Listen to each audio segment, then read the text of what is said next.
به نام خدا و عرض سلام و وقت بخیر خدمت تمام همراهان مجله آموزشی فندک.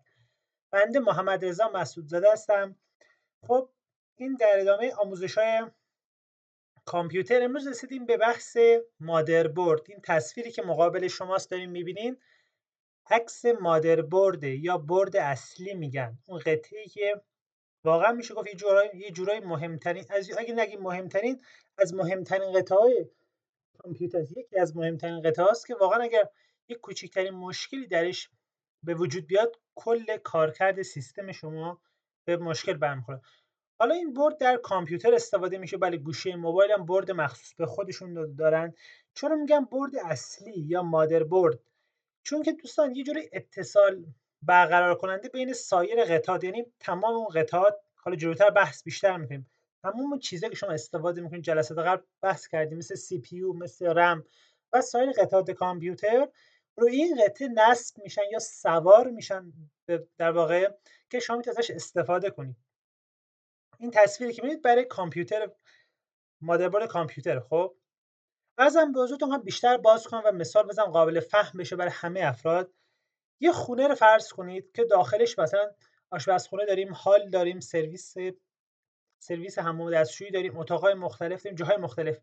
تمام این موارد داخل یک ساختار کلی اسکلت بندی، داخل یک فضای ساختمونن. خب مثلا حمام و دستشویی یه جا نیست، مثلا آشپزخونه مثلا سر کوچه نیست، همه تو یه واحدم. میفهم منظور من؟ میفهمین؟ یعنی در واقع، یا مثلا ماشین رو در نظر بگیرید، یه ساختار ماشین مثلا چرخ داره، موتور داره، قسمت مختلف داره، ولی تماما به هم پیوستن، دارن روی یک اسکلت، روی یک ساختار کار میکنن، یا دوچرخه یا هر چیز دیگه. خب این مادربرد هم نقش چنین چیزی رو داره که تمام قطعات کامپیوتری اکثرا توسط این ابزار به هم وصل میشن و با هم کار میکنن، و اگر مشکلی برای این قطعه پیش بیاد هم خیلی میتونه عوارض زیادی برای کامپیوتر شما داشته باشه.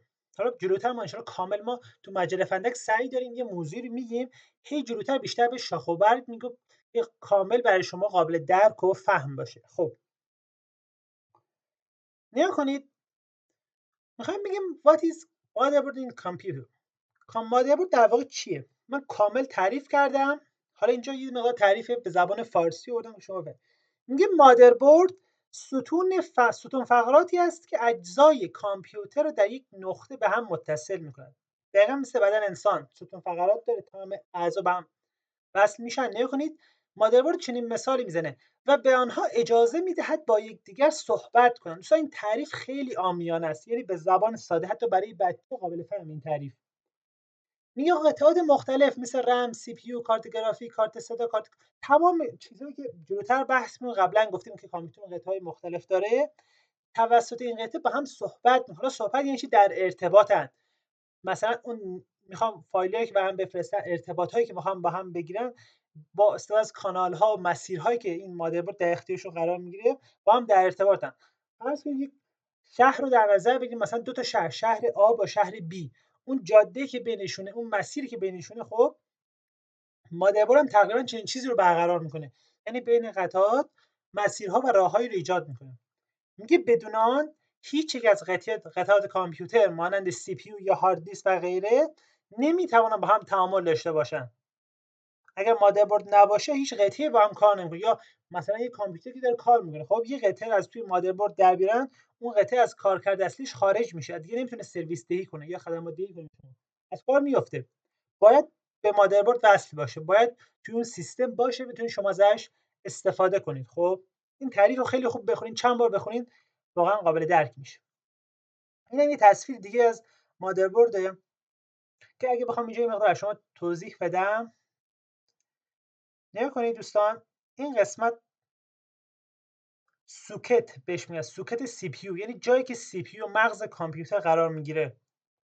این بغل چیزای سفید رنگ رو می‌بینین، این محفظه آهنی محکمی که یه آلومینیومی، فکر دقیق جنسش رو دقیق نمیدونم، که سی پی یو رو نگه میداره. یه ضامن هم اینجا داره که مثلا سی پی یو محکم بشه، تکون نخوره. یه فن هم به فرض روش قرار میگیره. این دایرهای کوچیک اینجا می‌بینید، این چهار بخش نارنجی رنگ اگر دیده باشید، مثلا فرض کنید اون فن که قرار میگیره، این جایگاه فنه. فن داخل این کیپ میشه، محکم میشه. این بخش مثلا پشت مادربرد. مثلا شما اگر کیس کامپیوتر نگاه کرده باشین، پورت‌های مختلف داره. کارت گرافیک شما پشت جای یو اس بی داره و جاهای مختلف مثلا PS2 داره. اینا بیشتر توضیح میدیم. خب یا مثلا یه قسمتی هست باتری، اینجا نگاه کنید یه باتری پشتیبان بعضیا تعریفش میکنن. این به چه واسطه؟ مثلا شما کامپیوتر سیستم خودتون رو خاموش می‌کنید، خب ولی چند وقت بعد دوباره روشن می‌بینید ساعت سیستم شما به هم نخورد، ساعت تنظیمه. چرا؟ وقتی کامپیوتر خاموش میشه توسط این باتری که روی مادربرد قرار داره، اون یه سری فعالیت‌ها داره پشت صحنه انجام میشه و برق مورد نیاز رو تامین میکنه. خب میریم جلوتر. این عکس رو نگاه کنید دیگه، کامل برای شما قشنگ متوجه شید. این بدن انسانه. خب میخواستم برای شما مادربرد رو توی بدن انسان مشابه بگم، این درکی برای شما بگم. این ستون فقرات رو می‌بینید که تمامی از این اسمایی که نوشته خب توسط ستون فقرات به هم متصلن، یعنی همه رو نگه می‌داره. چنین چیزی رو ما تو بحث مادربرد داریم. این عکس دیگه کامل‌ترین و واضح‌ترین تعریفیه. نگاه کنید، ویدیو کارت ببخشید، کارتی که ازش تصویر می‌گیریم، هیتسینگ اند فن سی پی یو. نکنید میگه سی پی یو در اینجا قرار میگیره و فن روش نصب میشه، هیت سینک قرار میگیره، خنک کننده. سی پی یو گفتیم مغز کامپیوتره، خیلی فعالیت میکنه، داغ میشه، پس به یه خنک کننده نیاز داره. هیت سینک مثلا هیت سینک حالا فن داره، باد میزنه خنکش، یا بعضی خیلی داغ میکنه، هیت سینک های آبی دارن با با گردش آب میاد سی پی یو رو خنک میکنه که جلوتر ان کامل اینا رو توضیح میدیم. یا مموری، نگاه کنید میگه این قسمت محل قرارگیری رم کامپیوتر، مموری. اینجا رو ببینید زده چی قرار میگیره؟ پاور سوپلای چیه؟ منبع تغذیه. مثلا برق شهری، شما کامپیوتر لپتاپتون رو به برق وصل می‌کنید، لپتاپ که کمتر چون که باتری دارن، ولی کامپیوتر نکنید منبع تغذیه پاور کامپیوتر. طرف مثلا میگه پاور کامپیوترش توانش ضعیفه یا پاور خراب شده، پاور سوپلای میگه منبع تغذیه. برق شهری میاد داخل این قسمت. بعد از این قسمت نکنیم خروجی‌های مختلف داره.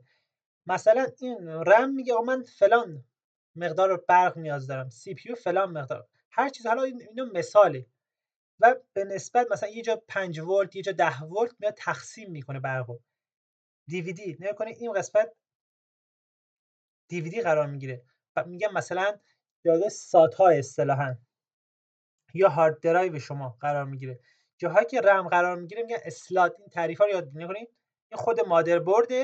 دقیقاً دو تصویر کنار هم نگاه کنید، این بدن انسان، ستون فقرات، اعضا چطوری وابستن بهش. اینم تعریف مادربرد در نظر بگیریم مثل ستون فقرات که تمامی قطعه‌ها رو این سوار میشن، بهش وصل میشن، بهش ارتباط میگیرن.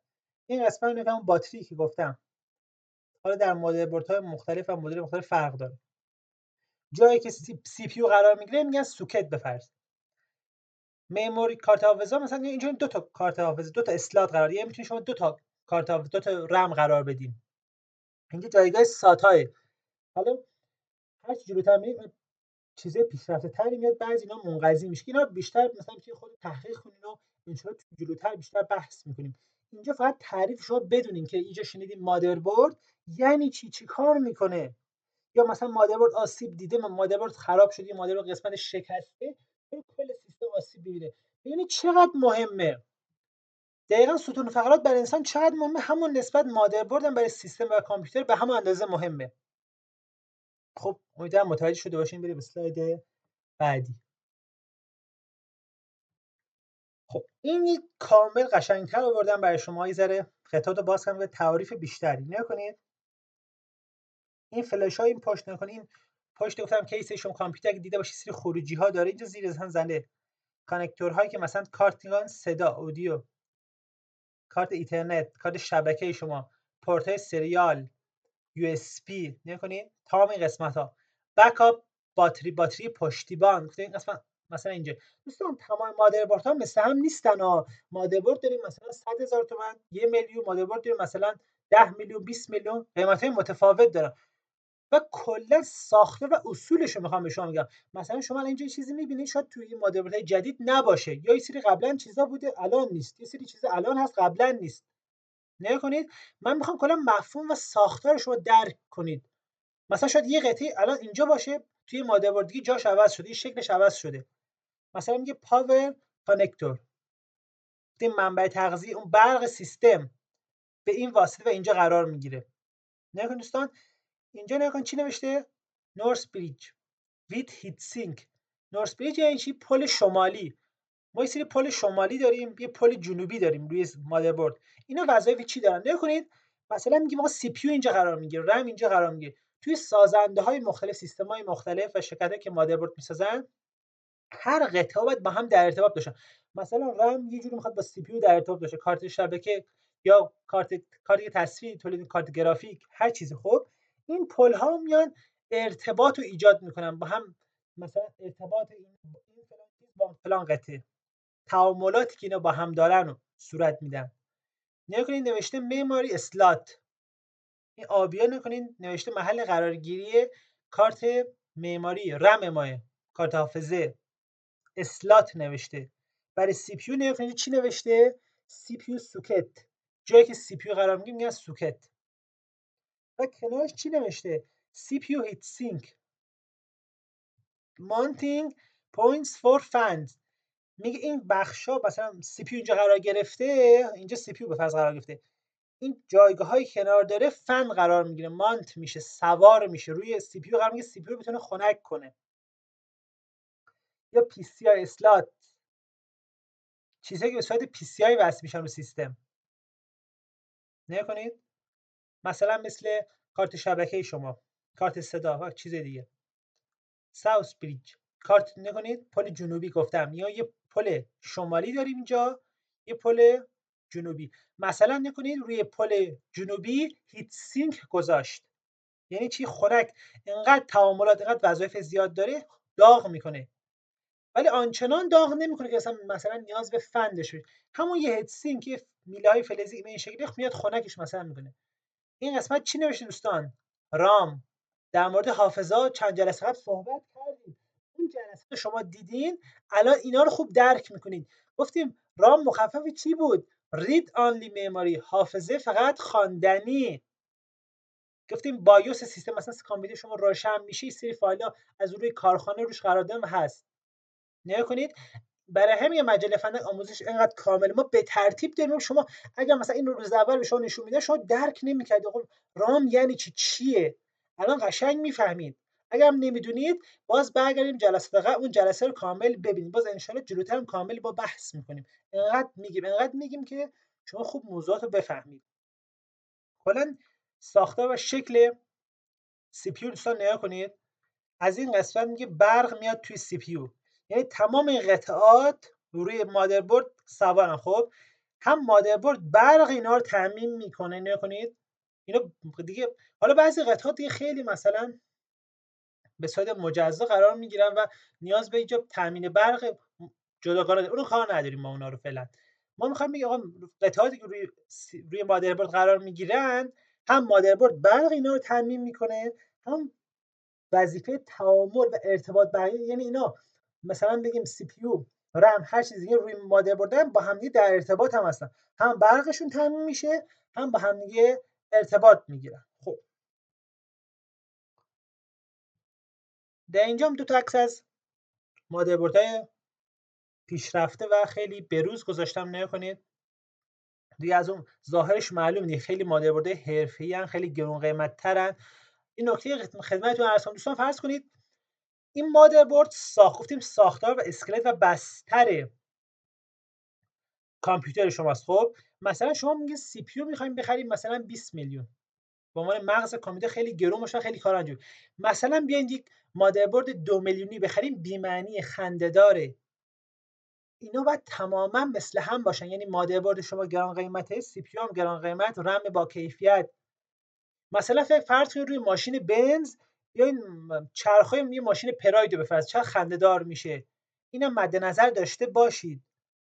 مثلا یه موقع است مادربرد شما خیلی ضعیفه، شما یه سی پی یو قوی روش نصب میکنید، اون مادربرد توان و کشش و ظرفیت اون رو نداره، باز شما بازدهی ظریفی رو دریافت می‌کنید، اون کیفیت مورد نظر دریافت نمی‌کنید.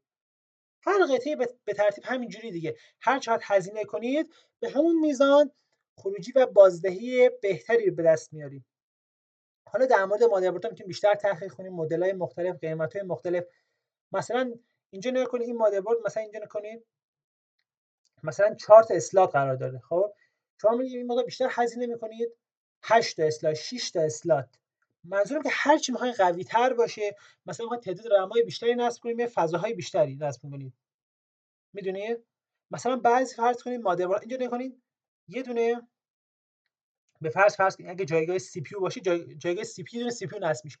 یه مادربرد است، فکر کنید خیلی قویه، روی یک مادربرد دو تا مثلا جایگاه سی پی یو بشه، یه دو تا سی پی یو میتونه نصب بشه، یا چند تا کارت گرافیک.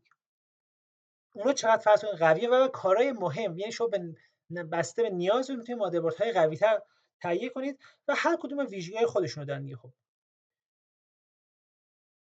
خب این آموزش هم به اتمام رسید. امیدوارم که نهایت لذت رو از این آموزش برده باشین. سعی کردم خیلی به زبان ساده و کامل مادربرد رو توضیح بدم، خوب درک کرده باشین.